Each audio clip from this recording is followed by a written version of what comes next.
slog, slog, slogging over Africa, foot, foot, foot, slogging over Africa, boots, boots, boots, boots, moving up and down again. There's no discharge in the war.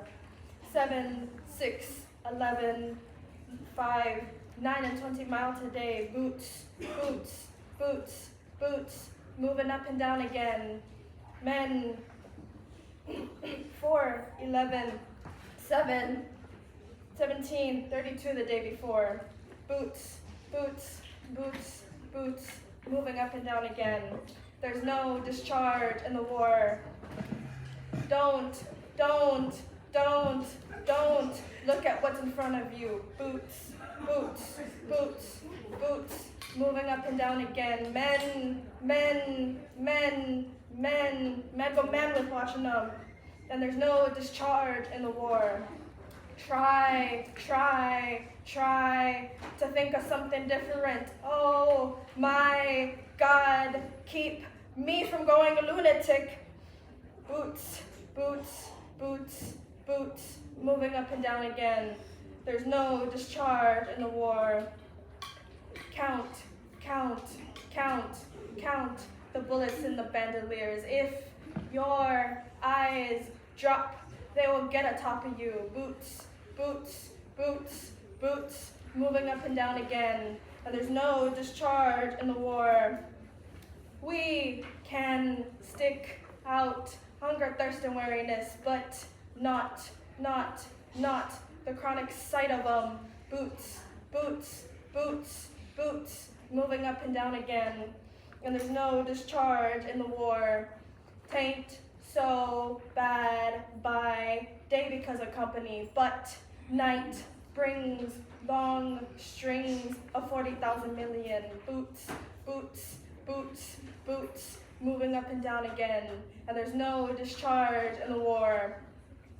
I have marched 6 weeks in hell and certify it is not fire, devil's dark, or anything but boots, boots, boots, boots, moving up and down again. And there's no discharge in the war.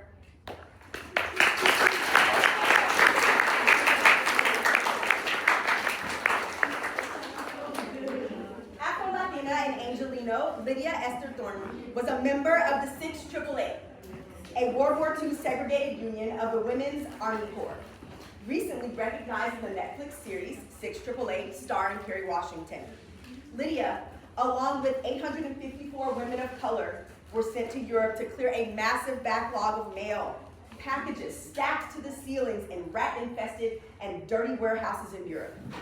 In just 3 months, well under the Army's 6-month goal, they processed approximately 17 million pieces of mail in Birmingham, England. In May of 1945, they relocated to France and cleared that backlog of mail as well. In March 1946, they returned home, unheralded and without recognition for their astonishing achievements.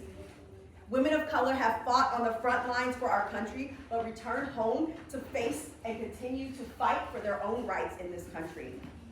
In the poems, Boots by Rudyard Kipling, Apologia pro Meo by Wilfred Owen, Suicide in the Trenches by Siegfried Sassoon, and I Bloomed a Resistance by Mercedes Holtree.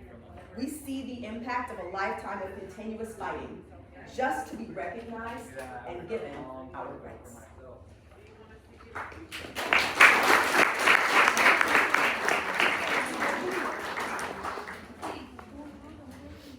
I too saw God through mud, the mud that cracked on cheeks when wretches smiled. War brought more glory to their eyes than blood, and gave their laughs more glee than shakes a child.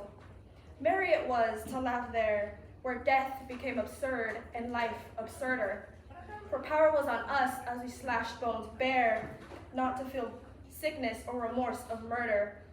I too have dropped off fear, behind the barrage, dead as my platoon, and sailed my spirit surging, light and clear, past the entanglement where my hopes lay strewn, and witnessed exultation, faces that used to curse me, scowl for scowl, shine and lift up with passion of oblation, seraphic for an hour, though they were foul.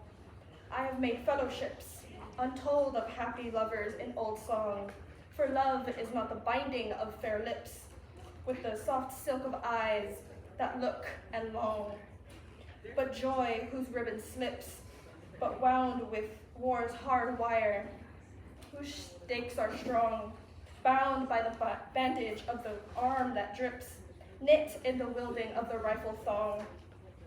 I have perceived much beauty in the hoarse oaths that kept our courage straight, heard music in the silentness of duty, found peace where shell storms spouted reddest fate.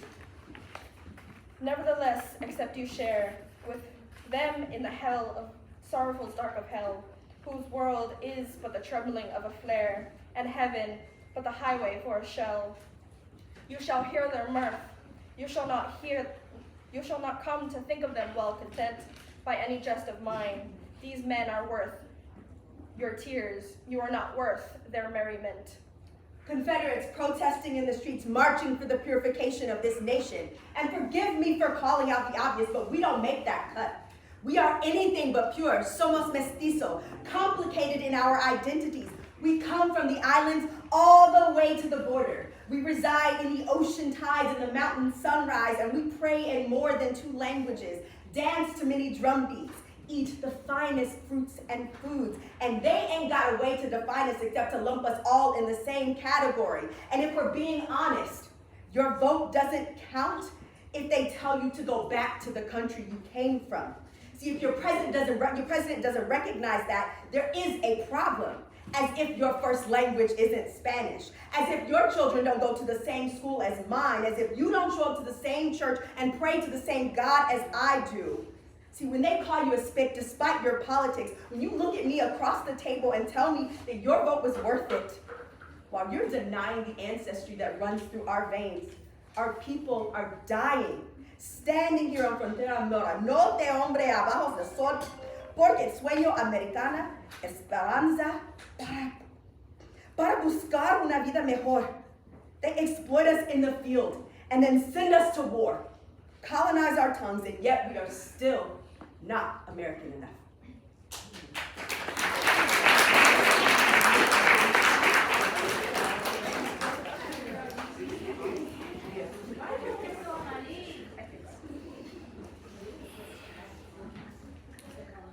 I once knew a simple soldier boy who grinned at life in empty joy, slept soundlessly through the lonesome dark, and whistled early with the lark. In winter trenches, cowed and glum, with crumps and lice and lack of rum, he put a bullet through his brain. No one spoke of him again. You young, you smug-faced crowds with kindling eye, who cheer when soldier lads march by, sneak home and pray you'll never know the hell where youth and laughter go. So when they write 45 into the history books, will they also write about the revolt of 2020? The movement is moving, and we will be polarized in the pages of your great-granddaughters' history books. Get better for your predecessors to accept that you were on the side that stood for genocide. And if anyone who isn't white and male, when my granddaughter, with her mestizo brown heart and face like the desert moon, asks me, "Did you fight for me to be here?" I will tell her, there will always be people who want your spirit and your body and your mind to be one with all things beneath the soil. But that has nothing to do with the love you have in your heart that you have to offer this world. But yes, I fought for you to be here and alive because I bloomed a resistance from my mouth.